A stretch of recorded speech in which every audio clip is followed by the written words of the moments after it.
Hey guys, welcome back again in एडोग्रोन class 10 YouTube channel पे। I hope यार आप सब लोग अच्छे और सेफ होंगे। मैं हूं आशीष सिंह, आपका टीचर। तो यार 15 मिनट शॉर्ट रिवीजन का वीडियो नंबर 6 है और आज हम इस वीडियो में पढ़ने जा रहे हैं chapter number 7 control and coordination. और ये video specially 2023 class 10th batch student के लिए रिकॉर्ड किया जा रहा है, ठीक है। और हम कोशिश कर रहे हैं कि 15 मिनट के अंदर आपका एक क्विक और शॉर्ट रिवीजन करा दिया जाए जिसमें हर एक टॉपिक को भी कवर किया जाता है, ठीक है। तो यार पिछला जो चैप्टर था लाइफ प्रोसेस, काफी लेंथी चैप्टर था, तो हमने कोशिश किया उसको 15 मिनट में खत्म करने का, बट वो थोड़ा सा लेंथी हो गया, ठीक है। फिर भी बहुत कम टाइम में मैंने कोशिश किया पूरे चैप्टर को कवर अप करने के लिए और हर एक पॉइंट को मैंने उसमें कवर भी किया है।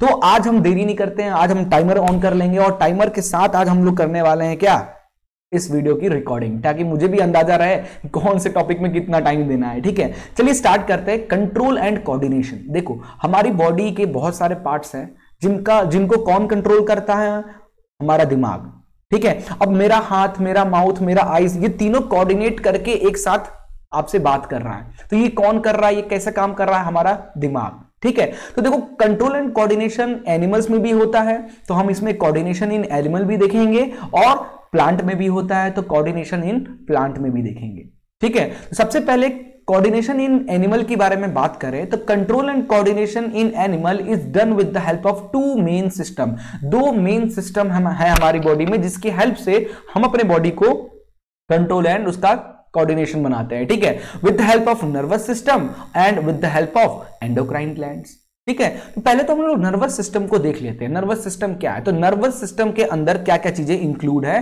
तो यहां पे थोड़ा जूम कर लेता हूं। तो nervous system includes the brain, हमारा दिमाग, स्पाइनल कॉर्ड जो रीढ़ की हड्डी, and a complex network of nerve जिसको हम लोग न्यूरॉन कहते हैं, ठीक है। This system send message back and fourth between the brain and the body. Body से ब्रेन में, ब्रेन से बॉडी तक में मैसेज भेजने का काम करता है हमारे न्यूरॉन्स, ठीक है। अभी हम नर्वस सिस्टम की बात करें तो नर्वस सिस्टम आप देख सकते हो यहां पे तीन टाइप के नर्वस सिस्टम में तीन टॉपिक हम लोग को पढ़ना है। एक रिफ्लेक्स एक्शन, दूसरा सेंट्रल नर्वस सिस्टम और तीसरा है पेरिफेरल नर्वस सिस्टम, ठीक है। वन बाय वन करके हम तीनों चीजें डिस्कस करेंगे।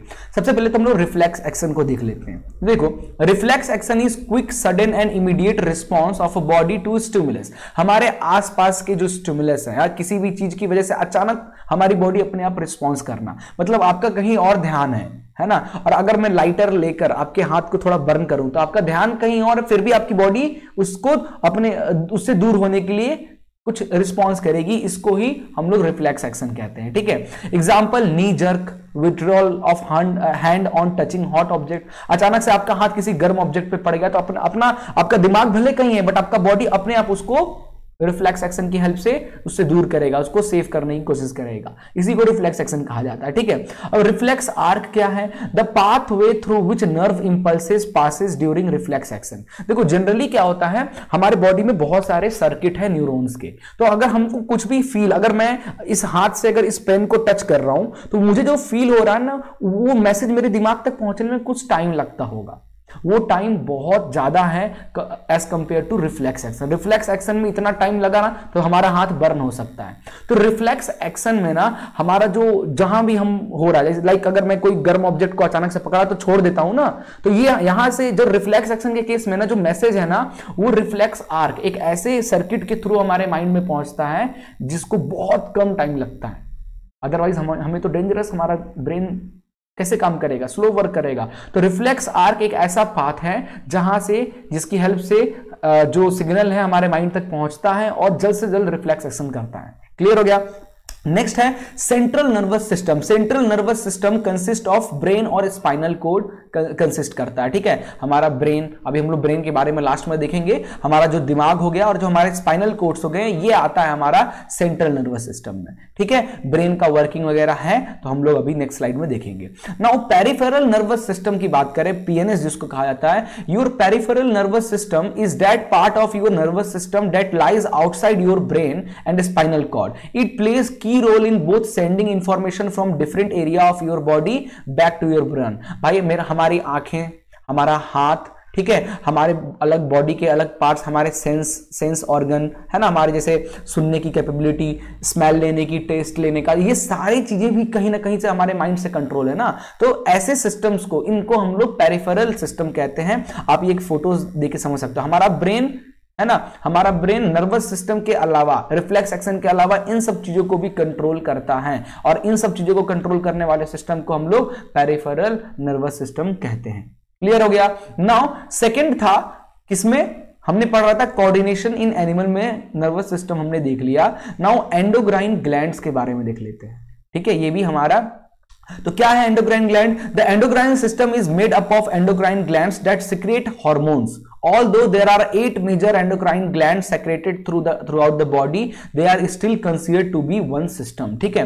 तो एंडोक्राइन ग्लैंड क्या है, डिफरेंट टाइप के हार्मोन्स को सेक्रेट करता है, और हर हार्मोन्स का हमारे बॉडी में डिफरेंट काम होता है, ठीक है। अभी हम लोग बात करते हैं कुछ एंडोक्राइन ग्लैंड्स का, जिसमें हम लोग सबसे पहले बात करते हैं थायरॉक्सिन के बारे में। थायरॉक्सिन क्या है? This hormone is secreted by thyroid. The thyroid is located in neck, यहां नेक एरिया में होता है थायराइड, ठीक है। अगर आपके बॉडी में आयोडीन की कमी, आप आयोडीन वाला नमक नहीं खाते, तो आपकी थायरॉक्सिन कम रिलीज होगा, जिसकी वजह से ग्वाइटर वाली बीमारी आपको हो सकती है, ठीक है। सो ये हार्मोन बहुत ज्यादा इंपॉर्टेंट है। It regulate the metabolism of carbohydrate, fat and protein, ठीक है। नेक्स्ट है ग्रोथ हार्मोन। आपका जो ग्रोथ हो रहा है ना, छोटे थे पहले, फिर थोड़े बड़े हुए, फिर थोड़े बड़े हुए, ये ग्रोथ हार्मोन की वजह से आपकी बॉडी में ये ग्रोथ देखने को मिलता है, ठीक है। This is secretory by pituitary, और जिसको मास्टर ग्लैंड के थ्रू ये ग्रोथ हार्मोन रिलीज होता है। This gland is located in mid brain. Mid brain में ये ग्लैंड, हमारा जो ब्रेन है ना, मिड ब्रेन में लोकेट होता है। It regulate growth and development of body. Clear है। नेक्स्ट है adrenaline gland. This hormone is secreted bye adrenal, adrenal के थ्रू ये सेक्रेट होता है। The adrenal gland is located above both kidney, kidney के जस्ट ऊपर जो होता है ना एड्रेनल ग्लैंड, येलो कलर का, वही है।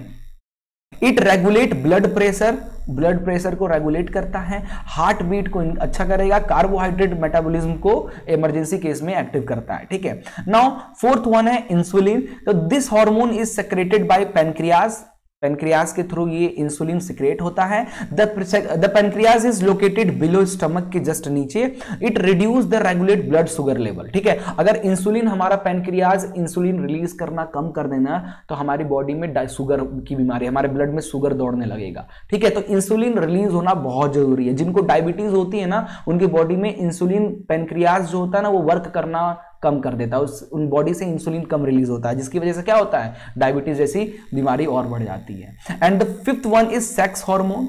सेक्स हार्मोन की बात करें तो मेल में टेस्टोस्टेरोन होता है, तो मेल सेक्स हार्मोन्स कहते हैं, और फीमेल्स में एस्ट्रोजन। फीमेल में वैसे प्रोस्ट्रेजोन और एस्ट्रोजन दो सेक्स हार्मोन्स होता है, but estrogen is the main, ठीक है। तो ये आपको एंडोक्राइन ग्लैंड क्लियर हो गया। अगर हम कोऑर्डिनेशन इन प्लांट की बात करें तो ये आने वाले स्लाइड में हम लोग डिस्कस करेंगे। पहले तो हम लोग कोऑर्डिनेशन इन एनिमल जो है ना, इसके बारे में हमने अभी बहुत सारी चीजें डिस्कस कर लिया है, ठीक है। अभी हम लोग कुछ इंपॉर्टेंट पॉइंट्स भी हम लोग डिस्कस कर लेते हैं। जैसे रिसेप्टर्स, हमारे बॉडी में कुछ रिसेप्टर्स होते हैं जो बाहर इन्वायरमेंट की चीजों को रिसेप्ट करता है और ब्रेन तक भेजेगा, ठीक है। जैसे क्या क्या, थोड़ा इस पार्ट को मैं जूम करता हूं। जैसे ईयर हो गया, हमारा कान हो गया, इसका क्या काम होता है, ये क्या करता है, इट एक्ट एज फोनो रिसेप्टर। हमारे कान को फोनो रिसेप्टर कहा जाता है, क्योंकि ये साउंड को रिसीव करता है। It help in hearing and maintaining the balance of body, body को बैलेंस मेंटेन करने में और चीजों को सुनने में काम करता है। फोनो रिसेप्टर, याद रखना ये टेक्निकल वर्ड। आइस का काम होता है, आइस को फोटो रिसेप्टर्स कहते हैं, क्योंकि ये लाइट को सेंस करता है और हेल्प करता है हमको चीजें देखने में। स्किन की बात करें तो स्किन थर्मो रिसेप्टर कहलाता है, क्योंकि हम चीजों को, कोई चीज कितना गर्म है या कोई चीज कितना ठंडा है, हम अपने हाथों से फील कर पाते हैं ना, इसीलिए स्किन को थर्मो रिसेप्टर कहते हैं, ठीक है। It help in feeling heat और कोल्ड वाया टचिंग, ठीक है। नोज की बात करें तो नोज का काम होता है, इसको ऑल्फैक्टरी रिसेप्टर कहते हैं, ये सूंघने, स्मेल लेने के लिए हेल्प करता है। It help in the detection of smell, ठीक है। And the last one is हमारा टंग। इट एक्ट, इसको गस्टेटरी रिसेप्टर कहते हैं, जो टेस्ट जो है ना उसको डिटेक्ट करता है। क्लियर आ गया। ये कुछ स्पेशल रिसेप्टर्स थे जिसके बारे में हमने यहां डिस्कस किया। नाउ अभी हमने पढ़ा था न्यूरॉन्स के बारे में, थोड़ी देर पहले हमने डिस्कस किया था न्यूरॉन्स हमारे किसमें, नर्वस सिस्टम में, कि हमारे बॉडी में न्यूरॉन्स का पूरा सर्किट होता है जो मैसेजेस को ब्रेन तक भेजता है और ब्रेन से फिर हमारे बॉडी तक लाता है। ठीक है, अब न्यूरॉन्स कुछ आप देख सकते हो इस तरीके का, न्यूरॉन इस तरीके का दिखता है, जिसका स्टार्टिंग में डेंड्राइट्स होता है, बीच में न्यूक्लियस हुआ और एक्सॉन सेल्स हुए और लास्ट में नर्व एंडिंग होता है। ठीक है, अभी वन बाय वन सबका वर्क हम लोग देख लेते हैं। तो डेंड्राइट जो ये कांटा जैसे इस तरीके से दिख रहा है, ये डेंड्राइट, इट एक्वायर इंफॉर्मेशन, ये हमारी बॉडी सेंस, जो सेंसर और सेंस है ना, आई सेंस का हो चाहे कान का, वहां से वो जो भी चीजें सेंस करते हैं ना हमारे रिसेप्टर्स, उस मैसेज को रिसीव करता है कौन, डेंड्राइट। ठीक है, ना उस मैसेज को सेल बॉडी में भेज देगा। The information acquired by it, dendrite के थ्रू जो इंफॉर्मेशन लिया गया है उसको ट्रेवल इलेक्ट्रिकल इंपल्स में कन्वर्ट करने का काम करता है सेल बॉडी। ठीक है, एक्सॉन का काम क्या होता है, सेल बॉडी ने जो इलेक्ट्रिकल सिग्नल जनरेट किया है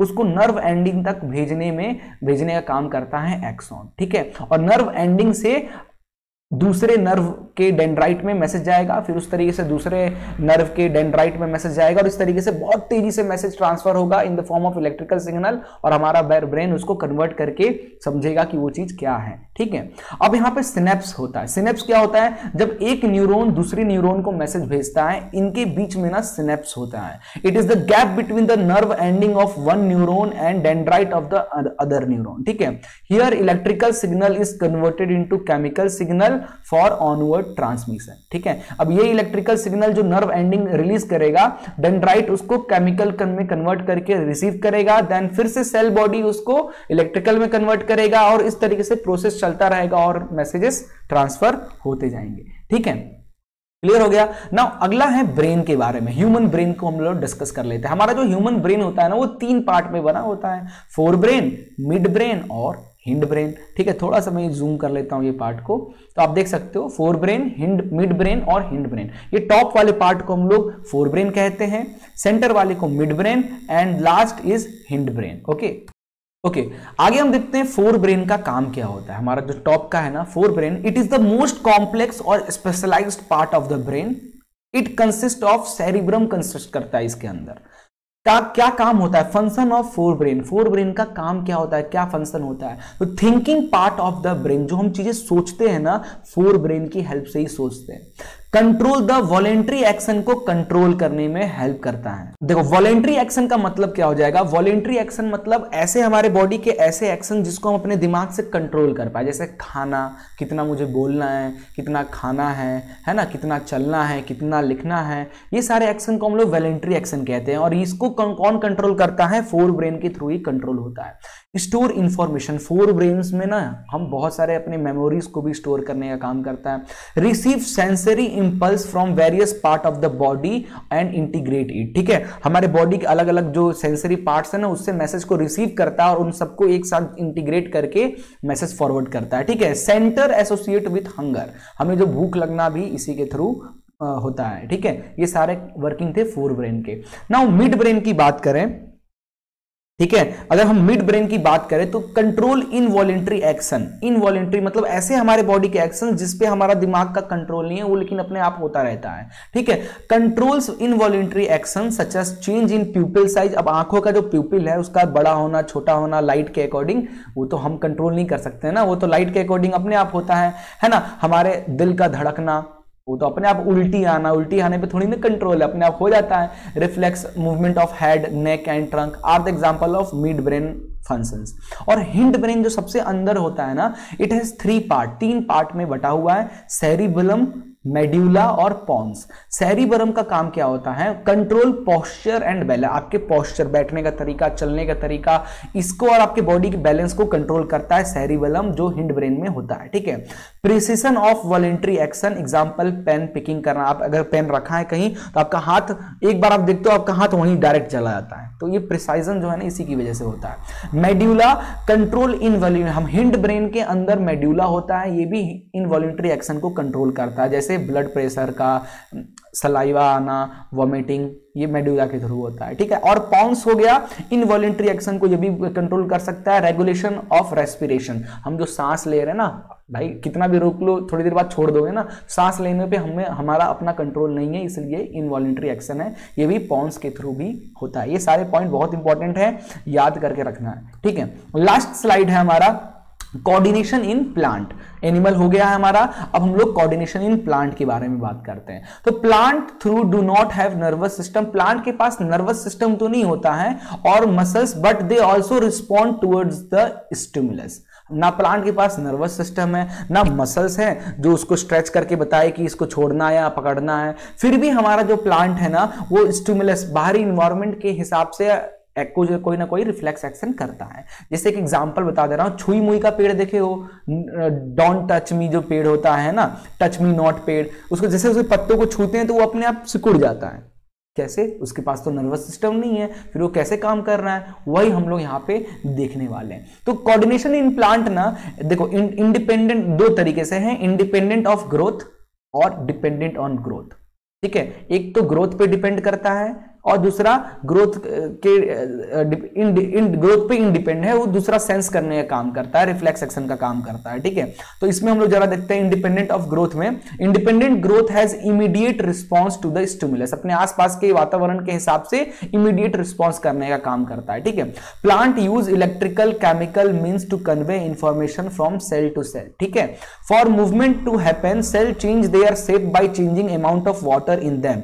किस तरीके से मूवमेंट करता है? रिफ्लेक्स एक्शन के टाइम पे जो मूवमेंट होता है वो कैसे होता है? सेल अपने अंदर वाटर को भर के या वो उससे वाटर निकाल कर अपने सेल के मूवमेंट को कंट्रोल करता है, जिससे पूरा का पूरा प्लांट कंट्रोल होता है। ठीक है, रिजल्टिंग इन स्वेलिंग और श्रिंकिंग ऑफ सेल। क्लियर है? Example dropping of leaves of touch me not. ये देखो टच मी प्लांट है, जैसे आप इसको टच करोगे इसके लीव्स ऐसे बंद होने लगेंगे। ठीक है, ये हमारा है ये मेन पार्ट। ठीक है, नेक्स्ट है एज डिपेंडेंट ऑन ग्रोथ। ठीक है, कोऑर्डिनेशन ऑफ प्लांट, यहां पे हम लोग इसी टॉपिक में डिपेंडेंट ऑन ग्रोथ में देखते हैं। तो टेंड्रिल्स है ना, जैसे ये प्लांट है, इस प्लांट की जो टॉप पार्ट है ना, ऐसे होते हैं ना, हर प्लांट का ये टेंड्रिल्स होता है। The part of tendrils away from the object grows more rapidly as compare to the part near the object. है ना, पेड़ पौधे थोड़े स्लो ग्रो करते हैं, बट जो टेंड्रिक है ना वो बहुत तेजी से ग्रो करता है compare to other parts of plant. ठीक है, अब यहां देखो फोटोट्रोपिज्म, जरा इन सब चीजों देख लो। फोटोट्रोपिज्म का मतलब है मूवमेंट टुवर्ड्स लाइट। अगर पेड़ पौधे जो है लाइट्स की तरफ, टेंड्रिल्स जो है अगर वो लाइट की तरफ मूव कर रहा है, देन ये इसको इस प्रोसेस को फोटोट्रोपिज्म कहते हैं। जियोट्रोपिज्म का मतलब होता है मूवमेंट टुवर्ड्स और अवे फ्रॉम द ग्रेविटी। ठीक है, ग्रेविटी के तरफ। फिर है कीमोट्रोपिज्म का मतलब growth of pollen tube towards ovule. जो पॉलन ग्रेन आया है स्टिग्मा से जो ओव्यूल में आ रहा है ना, that is chemotropism. And hydrotropism पानी की तरफ अगर मूव हो रहा है, मूवमेंट हो रहा है, ग्रोथ हो रहा है, तो movement towards water, that is hydrotropism कहेंगे। ठीक है, अब प्लांट के अंदर कुछ हार्मोन्स भी होते हैं जिनका कुछ फंक्शन होता है, बहुत इंपॉर्टेंट टॉपिक है। ठीक है, जैसे ऑक्सिन हार्मोन प्लांट के अंदर पाया जाता है, इसका काम होता है प्रोमोट रूट को ग्रोथ करने में हेल्प करता है। Cytokinin promote shoot growth and cell division में काम करता है। गिब्रेलिन प्रोमोट्स फ्लावरिंग का, फ्लावर उगना, उसमें हेल्प करता है। एब्सिसिक एसिड रिटार्ड्स ग्रोथ को रोकने के काम करता है। ठीक है, ethylene it help in fruit ripening, fruit का पकना इथिलाइन हार्मोन की वजह से होता है। क्लियर है? एंड लास्ट है चैप्टर का फीडबैक मैकेनिज्म। जैसे अगर हमने किसी चीज गर्म चीज को पकड़ा तो वो मैसेज हमारे दिमाग में गया, अब दिमाग फीडबैक लेगा ना कि भाई दोबारा उसको नहीं टच करना है, बड़ा खराब चीज है वो। ठीक है, और खतरनाक है। तो द एक्सेस और deficiency of hormone has a harmful effect on our body. अगर कोई दूसरे पर्सपेक्टिव में देखें, अगर कोई हार्मोन बहुत ज्यादा हमारे बॉडी में रिलीज हो रहा है तो हमारे लिए बहुत ज्यादा हार्मफुल हो जाएगा। तो उसको कब रुक जाना है, हमारा दिमाग फीडबैक देगा भाई हो गया अब रुक जा, है ना, इससे ज्यादा रिलीज नहीं करना आज तेरे को। तो ये फीडबैक मैकेनिज्म हमारे बॉडी के हर पार्ट काम करता है। ठीक है, जो कि बहुत हेल्पफुल होता है चीजों को कंट्रोल एंड कोऑर्डिनेशन करने में। ठीक है, feedback mechanism makes so that hormone should be secreted in precise quantity में secrete हो and at the right time, if जरूरत हो तब रिलीज हो। ठीक है, example feedback mechanism to control the sugar level in blood, है ना। अब ब्लड में शुगर बढ़ रहा है, उसी टाइम पे, उसी सेम टाइम पे इंसुलिन रिलीज हो गया तो ब्लड शुगर लेवल कंट्रोल हो जाएगा। बट अगर बहुत ज्यादा ब्लड शुगर लेवल बढ़ गया, इंसुलिन रिलीज ही नहीं हो रहा है, तब तो तुमको चक्कर उक्कर तबियत खराब होने लगेंगे। तो फीडबैक मैकेनिज्म बहुत इंपॉर्टेंट होता है हमारे बॉडी के लिए। ठीक है, और इसके साथ हमारा ये चैप्टर खत्म होता है। आई थिंक 17-18 मिनट लगे हैं और फाइनली हमने ये चैप्टर को ओवर कर लिया है। बाकी अगर आपको डाउनलोड करना है तो हमारी वेबसाइट से जाकर डाउनलोड कर सकते हो। वीडियो पसंद आया तो एक लाइक शेयर जरूर करें अपने दोस्तों के साथ, और भी बहुत ही इंटरेस्टिंग कंटेंट हम जल्दी आपके लिए लेकर आते रहेंगे। तब तक के लिए good bye, take care and Jai Hind.